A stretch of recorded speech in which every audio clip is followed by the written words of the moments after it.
আসসালামু আলাইকুম রাহমাতুল্লাহ।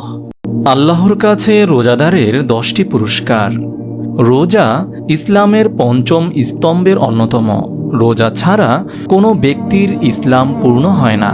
রোজা রাখার মাধ্যমে ব্যক্তি আত্মশুদ্ধি ও আল্লাহর বিশেষ নৈকট্য লাভ করে। ইসলাম পূর্ব শরীয়তগুলোতেও রোজা ছিল।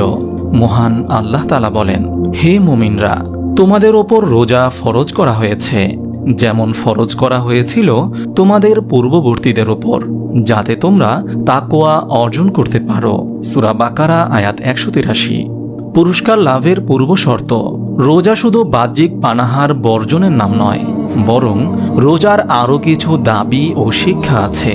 তা হল আল্লাহর পুরো আনুগত্য করা এবং পাপ কাজ ছেড়ে দেওয়া। না হলে রোজা পালন অর্থহীন হয়ে যায়। আবু হুরায়রা রাদিয়াল্লাহু তাআলা আনহু থেকে বর্ণিত, রাসূল সাল্লাল্লাহু আলাইহি ওয়াসাল্লাম বলেন, যে ব্যক্তি মিথ্যা বলা এবং সে অনুযায়ী আমল বর্জন করেনি, তার এই পানাহার পরিত্যাগ করায় আল্লাহর কোনো প্রয়োজন নেই। সহিহ বুখারী হাদিস নম্বর 1903। রোজার 10টি পুরস্কার। রোজা রাখার একাধিক পুরস্কারের কথা কোরআন ও হাদিসে বর্ণিত হয়েছে। এর মধ্যে 10টি বিশেষ পুরস্কার এই ভিডিওতে বর্ণনা করা হলো। তা হলো: নম্বর 1, স্বয়ং আল্লাহ কর্তৃক পুরস্কার। আবু হুরায়রা রাদিয়াল্লাহু তাআলা আনহু থেকে বর্ণিত, নবী করিম সাল্লাল্লাহু আলাইহি ওয়াসাল্লাম বলেছেন, আল্লাহ তাআলা বলেন, মানুষের প্রতিটি কাজ তার নিজের জন্যই, তবে রোজা ছাড়া। রোজা আমার জন্য, আমি নিজেই তার পুরস্কার দেব। আর রোজাদারদের মুখের গন্ধ আল্লাহর কাছে মিশকের ঘ্রাণের চেয়ে বেশি সুগন্ধযুক্ত। সহিহ বুখারী হাদিস নম্বর 5927। নম্বর 2, রোজা অতুলনীয় আমল। আবু উমামা রাদিয়াল্লাহু তাআলা আনহু বলেন, আমি একবার রাসূল সাল্লাল্লাহু আলাইহি ওয়াসাল্লামের কাছে এসে বললাম, আমাকে এমন একটি ইবাদতের নির্দেশ দিন যা আমি আপনার নির্দেশ ক্রমে পালন করব। তিনি বললেন, তুমি রোজাকে আঁকড়ে ধরো, যেহেতু এর কোনো বিকল্প নেই। সুনানে নাসাই হাদিস নম্বর 2220। নম্বর 3, রোজা ঢাল স্বরূপ। আবু হুরায়রা রাদিয়াল্লাহু তাআলা আনহু থেকে বর্ণিত, আল্লাহর রাসূল সাল্লাল্লাহু আলাইহি ওয়াসাল্লাম বলেছেন, রোজা ঢাল স্বরূপ, সুতরাং অশ্লীলতা করবে না এবং মূর্খের মতো কাজ করবে না। যদি কেউ তার সঙ্গে ঝগড়া করতে চায়, তাকে গালি দেয়, তবে সে যেন 2 বার বলে, আমি রোজা পালন করছি। সহিহ বুখারী হাদিস নম্বর 1894। অন্য হাদিসে এসেছে, রোজা জাহান্নাম থেকে রক্ষাকারী ঢাল। হাদিস বিশারদরা বলেন, রোজা ইহকালে পাপ কাজ থেকে এবং পরকালে জাহান্নাম থেকে রক্ষাকারী। নম্বর 4, জাহান্নাম থেকে মুক্তি। আবু সাঈদ খুদরি রাদিয়াল্লাহু তাআলা আনহু বলেন, আমি নবী করিম সাল্লাল্লাহু আলাইহি ওয়াসাল্লামকে বলতে শুনেছি, যে ব্যক্তি আল্লাহর রাস্তায় একদিনও রোজা পালন করে, আল্লাহ তাআলা তার মুখমণ্ডলকে জাহান্নামের আগুন থেকে 70 বছরের রাস্তা দূরে সরিয়ে নেন। সহিহ বুখারী হাদিস নম্বর 2840। নম্বর 5, ফিতনা থেকে আত্মরক্ষা।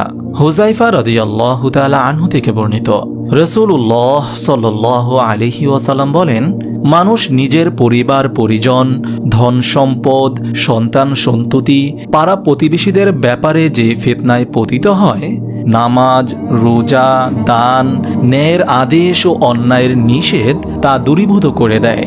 সহিহ বুখারী হাদিস নম্বর 525। নম্বর 6, রোজা সুপারিশকারী। রোজা পরকালে আল্লাহর কাছে রোজাদারদের পক্ষে সুপারিশ করবে।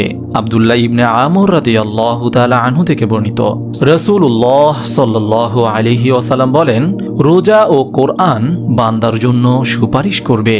রোজা বলবে, হে আমার প্রতিপালক, নিশ্চয়ই আমি তাকে দিনের বেলা পানাহার ও প্রবৃত্তি থেকে বিরত রেখেছি, সুতরাং তার ব্যাপারে আমার সুপারিশ গ্রহণ করুন।